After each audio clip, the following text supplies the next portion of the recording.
Madame, Monsieur, bonjour. Bienvenue dans votre journal. Au sommaire de cette édition, un hommage à Thomas Sankara et à ses 12 compagnons 38 ans après leur assassinat à travers la découverte ou la redécouverte du mémorial Thomas Sankara, un lieu de mémoire et d'inspiration qui attire Burkinabés et étrangers venus honorer leurs souvenirs. Les détails au début de ce journal.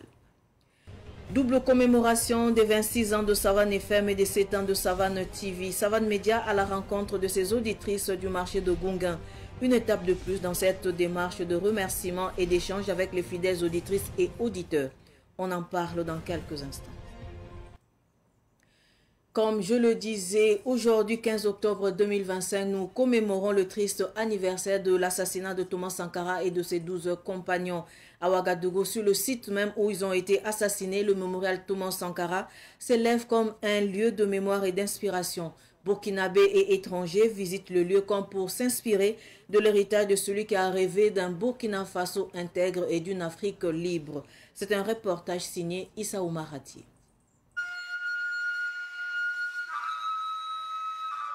Ici, sur le site de l'ex-conseil de l'entente à Ouagadougou, tout respire la mémoire, la dignité et la fierté. Nous sommes au mémorial Thomas Sankara, érigé en hommage au père de la révolution burkinabé et à ses 12 compagnons, tombés le 15 octobre 1987. Un lieu devenu aujourd'hui l'un des plus grands pôles touristiques du Burkina Faso. Inauguré officiellement le 17 mai 2025 par le Premier ministre Jean-Emmanuel et ses homologues du Tchad et du Sénégal, le nouveau mausolée marque une nouvelle ère pour le tourisme mémoriel africain. Le mémorial Thomas Sankara, entièrement repensé, s'étend sur plus de 14 hectares. Dès l'entrée, le visiteur est accueilli par une statue majestueuse de Thomas Sankara, haute de plus de 5 mètres, le regard tourné vers l'avenir. Le mausolée, construit sur le lieu de l'assassinat, est une œuvre de l'architecte burkinabé Francis Kéré. Il mêle modernité et tradition avec des matériaux locaux comme la latérite, la pierre et la terre cuite qui évoquent la simplicité et l'authenticité burkinabé. Le mémorial n'est plus seulement un lieu de recueillement, il est devenu un véritable espace d'apprentissage et d'éveil citoyen. Chaque jour, des groupes scolaires, des touristes étrangers et des familles burkinabés viennent s'y recueillir, découvrir et comprendre l'histoire d'un homme dont l'héritage continue d'inspirer le continent. Les raisons qui nous ont poussés à visiter ce mémorial, c'était surtout pour nous rappeler un peu et nous mettre encore dans l'ambiance du patriotisme. On est venu ici pour qu'on nous retrace l'histoire de notre héros national, voir un peu tout ce qu'il a fait, ou du moins tout ce qu'il a entamé. C'est très émotionnant et c'est très intéressant. Et vu aussi que le nouveau président Ibrahim Traoré est en train de prendre pour continuer ce que Thomas n'a pas pu terminer, vraiment ça fait plaisir et ça aussi ça donne l'envie de venir au Burkina pour voir ce qui se passe, pour voir comment on peut faire aussi pour aider le pays et réaliser aussi des projets dans notre pays. Je suis venu avec mon fils qui a 4 mois, qui s'appelle Thomas, parce qu'il est le petit-fils de Thomas Sankara. Voici la nièce de Thomas Sankara qui est là-bas. Et donc, voilà, c'était normal qu'on vienne le présenter à la famille. Donc, on était dans la famille Sankara ce matin. On a présenté le dernier né. Et donc, il s'appelle Thomas, en hommage à son grand-père. Et donc, on est venu au mémorial pour ça. Aussi parce qu'évidemment, on est très fan de Thomas Sankara. Évidemment, c'est la famille. Depuis sa rénovation, le mémorial Thomas Sankara est devenu un passage obligé pour tout visiteur de Ouagadougou. Les visites sont guidées et tarifiées. Arrivé au guichet, vous avez des tickets zone Afrique, zone Amérique et zone Europe. Voilà, qui varient pour les enfants, à partir de 20 enfants, vous payez 250 francs par personne. Voilà. Mais si c'est un enfant qui vient avec son papa, c'est 500 francs. Voilà. Et zone Europe, c'est 2000 francs pour adultes, 1000 francs pour enfants. Et zone Amérique également. Au-delà des recettes, cette organisation permet d'entretenir durablement le site et de créer des emplois locaux Guides, agents d'accueil, artisans et vendeurs de souvenirs. Le mémorial Thomas Sankara, c'est à la fois un sanctuaire, un musée et un lieu d'inspiration. Ici, la mémoire du capitaine Thomas Sankara se conjugue au présent. Le site est symbolique, il est historique, il attire déjà par lui-même.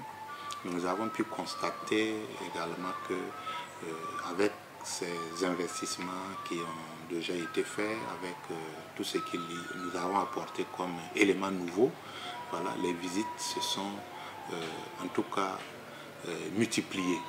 Voilà, nous avons pu constater une affluence malgré le fait que depuis le 19 mai, c'est-à-dire 2 jours après l'inauguration, le site est devenu payant. L'affluence n'a pas baissé. Nous avons dans nos archives, dans nos documents, une affluence de plus de 230 en moyenne par jour. Et ce que nous avons pu également constater, c'est qu'il y a des acteurs nouveaux, voilà, qui visitent. C'est par exemple les groupes d'élèves que nous accueillons ici. Ce sont les associations que nous accueillons ici.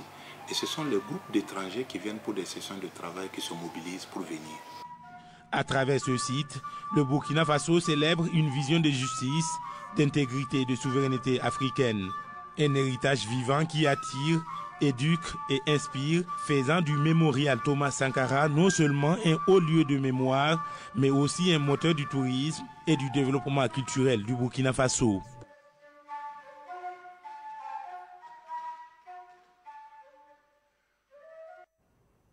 L'association Afrique en symbiose, en collaboration avec l'économiste canado-gabonais Jacques Okwe, a fait un don de ciment pour accompagner l'initiative présidentielle Faso Mebo. Un geste symbolique qui traduit leur attachement à la nation. La cérémonie de remise a eu lieu hier mardi à Ouagadougou. Le compte rendu d'Ahmed Joël Compaoré et de Yacouba Ouedrao.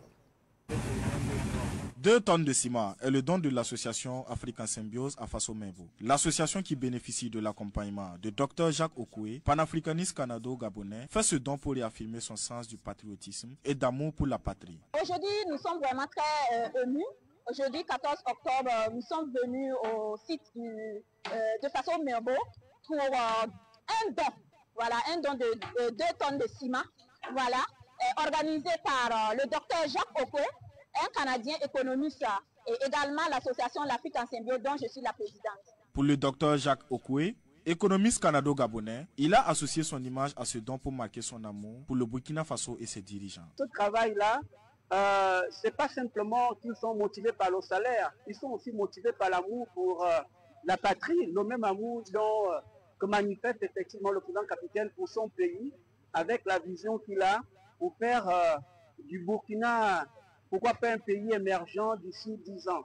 Et donc, en tant que panafricaniste, en tant que sankariste, je voulais contribuer effectivement à cette construction du pays, à ce développement économique et social du Burkina Faso. L'association Afrique en Symbiose et le docteur Jacques Okwe invitent les autres panafricanistes et la diaspora à emboîter leur pas pour la construction du Burkina. Nous invitons toute la population burkinabé et de la diaspora et le monde panafricain à venir massivement, de venir en réalité s'impliquer dans cette initiative de vision du capitaine Ibrahim Traoré. Ensemble, nous pourrons libérer l'Afrique. Ensemble, nous pourrons libérer nos États. Moi, ce qui m'a beaucoup motivé, c'est la gouvernance du président capitaine. Vous savez, vous ne m'avez jamais vu au Burkina, je ne suis jamais venu. Je viens parce que les indices ou les indicateurs de bonne gouvernance sont là. On peut aller les questionner. On peut voir que c'est en nette amélioration depuis l'arrivée du président capitaine. Et donc, j'ai dit à ces panafricanistes de venir ici avec leur capital humain, de venir avec leur capital financier pour contribuer au développement de l'un des rares pays qui, en Afrique francophone, je dis bien francophone, essaye effectivement de bien faire dans la bonne gouvernance. L'association Afrique en Symbiose, à travers ce don, illustre une fois de plus son panafricanisme et sa volonté de participer au développement de l'Afrique en général et du Burkina Faso en particulier. De son côté, la Maison du Peuple de Ouagadougou fait peau neuve avec l'intervention de l'association Raimi Tenda des commerçants de l'intérieur. Les agents de nettoyage d'un jour en ont profité pour attirer l'attention sur la situation de la Maison du Peuple. Le point avec Soumaïla Rabo et Joseph Kaboré. La maison du parti, pour ne pas citer le RDA, le Rassemblement démocratique africain, Devenue la maison du peuple date de 1964 et garde toute la solidité de sa bâtisse tout autant que sa majesté. Le bas blesse pourtant au niveau de sa propreté, une situation qui commence à embarrasser ses plus grands usagers que sont les petits commerçants à l'intérieur et tout autour. Pour le moment, c'est à l'intérieur de la maison du peuple. Nous, on est à l'intérieur, mais la plupart des ordures, c'est pas nous on fait les ordures. Les gens viennent verser les ordures ici et puis ça propage partout. Ce matin, coupe-coupe, râteau, pelle, d'abat, tous les moyens de nettoyage sont mis à contribution pour changer le visage de la maison du peuple et encourager le chef de l'État dans ses initiatives. On est là pour l'initiative présidentielle, pour soutenir le président à avancer sur certains domaines, pour ce qui concerne les ramasses d'ordures et rendre l'assainissement propre. Cette opération coup de balai de l'association Rahimi Tenda des commerçants de l'intérieur de la maison du peuple précède deux autres activités, un don à l'initiative présidentielle face au Menbo, un autre au camp général Abouaka Sangoulé Lamizana pour les blessés de guerre ainsi que les orphelins et veuves des soldats tombés au champ d'honneur. Histoire pour Grégoire Tapsoba, Blasetien Béogo et les autres de montrer l'exemple et d'interpeller les autorités sur la situation de la maison du peuple. Rénovation du théâtre populaire Désiré Bonogo à Ouagadougou. Le ministère en charge de la culture a décidé de restaurer ces lieux de culture. Un concert de la Renaissance prévu le samedi 18 octobre prochain viendra donner une nouvelle vie au théâtre populaire. Ces informations ont été données au cours d'une conférence de presse tenue hier à Ouagadougou. Germaine Farama nous en dit plus. Sans aucun budget de départ, le ministère de la Culture est déterminé à ressusciter le théâtre populaire Désiré Bonogo, situé dans le quartier Samandé de Ouagadougou. La réhabilitation de cet espace culturel, longtemps délaissé, est aujourd'hui l'une des priorités du gouvernement qui veut redonner au centre culturel la place qui est le sien dans la promotion de la culture. Un projet pour lequel le gouvernement compte une fois de plus sur l'engagement patriotique des Burkinabés. Dans cette période de refondation nationale, Burkina Faso se redresse, non seulement par les armes et le travail, mais aussi par la culture, qui demeure le socle invisible de notre identité et de notre dignité. Et c'est dans ce cadre que réhabiliter le théâtre populaire Désiré Bonogo revient à redonner une voix à notre mémoire collective, un souffle à notre créativité et à notre souveraineté, et une âme à notre unité nationale. Pour manifester sa volonté à faire revivre le théâtre populaire, construit en 1985 sous la présidence de Thomas Sankara, un concert pour la renaissance du théâtre populaire est déjà prévu le samedi 18 octobre prochain. Le concert patriotique J'en viens pour la renaissance du théâtre populaire Désiré Bonogo n'est pas un simple événement artistique, loin de là. C'est un acte de foi en la nation, une manifestation de l'unité du peuple burkinabé à travers sa musique, ses danses, ses voix, ses symboles. Plusieurs hommes et femmes de la culture sont annoncés pour agrémenter cette soirée. L'ancienne garde, ceux-mêmes qui ont joué dans ce lieu et qui sont toujours en vie et qui portent en eux ou les stigmates ou les émotions marquées par ce temps. Nous pouvons citer Abdoulaye Cissé, Amity Meria, Nouna, et évidemment nous allons mettre à contribution la nouvelle génération, comme Kézi, voilà, des humoristes comme Simplice Simplement Simple, des conteurs comme Bobélé, voilà, des artistes engagés, Memphis Bala, le Baba. Des témoignages seront aussi entendus lors de cette soirée qui connaîtra la participation de Simon Compaoré, ancien maire de Ouagadougou et ancien ministre de la Sécurité. Je l'annonçais également en titre, le groupe Savane Média poursuit sa tournée de visite et de présentation de ses fidèles auditrices et auditeurs à l'occasion de son double anniversaire. Après plusieurs rencontres déjà effectuées, nos reporters ont mis le cap sur le marché de Gungan où ils ont échangé avec 3 fidèles auditrices, toutes commerçantes dans ce marché, Cynthia Zungrana et Nathalie.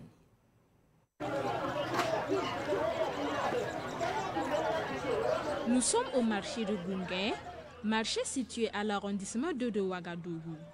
C'est ici que Martine Compaoré et Salmata Compaoré passent la bonne partie de leur journée en compagnie de la radio des nouvelles idées. Savane FM, Sidia Yampala Radio. Depuis plusieurs années, ces vieilles dames ne se séparent jamais de leur poste radio, qui est toujours sur la 103.4, même étant au marché.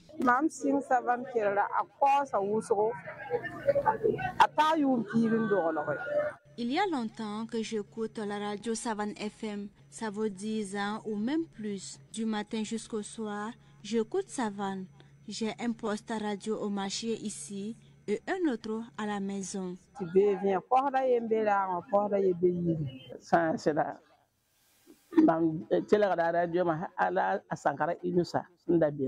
J'ai commencé à écouter Sidnaba à l'époque de Radio Énergie avec Inoussa Sankara. C'est après Radio Énergie que Sidnaba a créé Savane FM et je n'ai jamais cessé d'écouter cette radio. C'est ma radio préférée. Je n'écoute aucune autre radio si ce n'est Savane.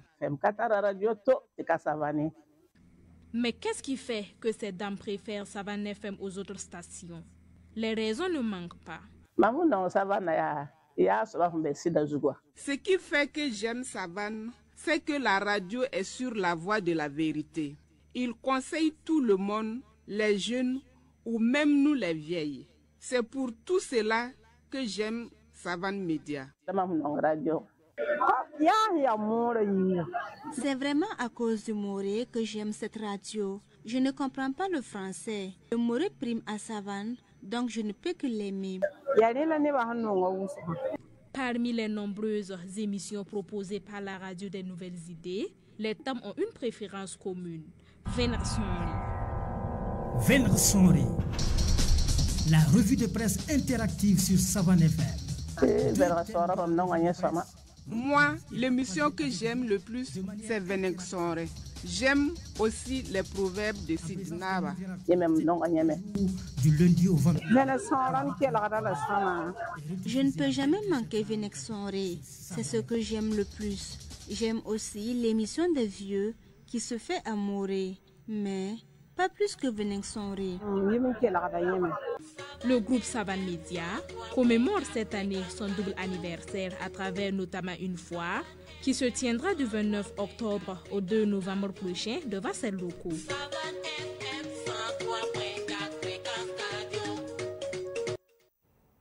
Actualité sportive de cette édition, symbole de bravoure et d'identité culturelle, l'arc a marqué l'histoire des peuples du sud-ouest du pays. Jadis utilisé pour affronter colonisateurs et ennemis, aujourd'hui l'arc traditionnel s'est mué en une discipline sportive et de loisirs. À travers la passion de Daniel Yapan, encadreur dans la région du Kadiogo, nous partons à sa découverte. Ces propos ont été recueillis par Ruben Lusson Kodjo à l'occasion de la première édition du grand meeting des sports traditionnels tenu à Dédougou du 9 au 11 octobre dernier. Écoutons-le. Le tir à l'arc est une vieille discipline. Elle était au début comme une source de défense. C'est comme quelqu'un qui tient son fusil. Dans le temps, nos parents se défendaient avec les arcs et même c'était plus grave parce qu'on empoisonnait les flèches pour s'attaquer aux ennemis. Les régions qui pratiquent le tir à l'arc sont principalement le Djoro, ex-sud-ouest, il y a le centre-ouest, le centre et la région du Nando, centre-sud. Ce sont les principales régions qui pratiquent cette discipline. Il y a une part aussi dans la lutte parce que les gens redoutaient beaucoup les lobbies pour leur tir à l'arc. Parce qu'ils ne s'amusaient pas, ils s'attaquaient pas par les ennemis du moins. C'est d'une manière affirmative que je dis qu'on doit promouvoir cette discipline.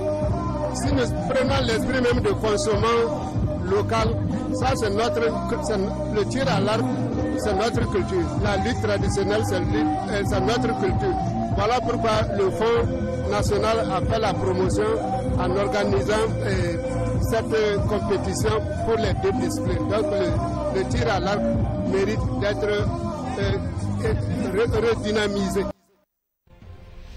Ainsi s'achève cette édition d'information. Merci de rester fidèle au programme de Savane TV. Au revoir.